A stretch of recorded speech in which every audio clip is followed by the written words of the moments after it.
What fuel does our body require to carry out its day-to-day functions? Food? That's right. Where do we get the food from? The cereals, pulses and vegetables on our plate come from somewhere, don't they? Where do you think they come from? Did you just say the earth? Yes, they do grow on earth, but who grows them for us? The farmers, that's right. We also get our food from animals. These animals are reared and taken care of by humans. This food then fuels our body to carry out all its processes. Can you name a few processes of the body that need energy? Digestion, excretion, respiration are a few common processes. Without food, our body wouldn't be able to function at all. But can't every human produce his or her own food? Do you think this is a feasible option? Imagine growing your food every day. I assure you this wouldn't be an easy job to do, and that is why we need our farmer friends. They produce food for the entire country. And with the growing population, food needs to be produced on a large scale. What do we mean by producing food? Are planting seeds and breeding of animals the only events in food production? Of course not. A lot of effort goes into the process of food production. One of the things this process includes is regular production of food. Secondly, proper management of the resources produced. And lastly, fair distribution among the people. But how did this idea of food production come into existence? What do we call production of plants in a specific area of land? Agriculture. You guessed it right. But how did man get this idea of agriculture?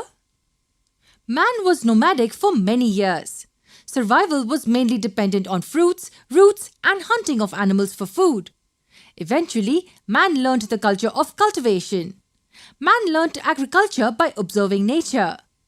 So what is the most important part among all the components in agriculture? Of course, the crops. But what exactly do we mean by crops? When seeds of a plant are grown on a large scale, we call it a crop. Crops of wheat, rice, or sugarcane can be grown at a time on a piece of land. Crops can be of cereals, vegetables, or pulses, but each crop needs a specific type of weather. Crops are therefore classified based on the season they are grown in. Can you guess which two types of crops are grown in India? Let me help you with that. The two major crop seasons in India are the season of the Kharif crops and that of the Rabi crops.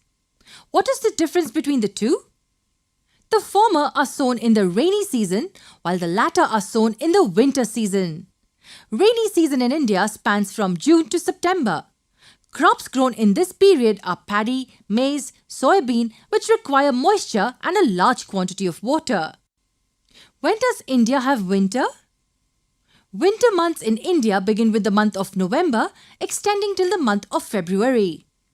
Which crops do you think are best suited in this climate? Take a guess. Yes, wheat, mustard and grams are a few of the winter crops. So can we say that paddy, maize and soybean are Kharif crops? Yes. And similarly we can say that wheat, mustard and grams are Rabi crops. What is grown in the summer months then? Well, summer months usually do not see a lot of cultivation. But some vegetables and pulses can be grown in the summer with the help of irrigation. This is all about the types of crop seasons in India. What about the process of agriculture?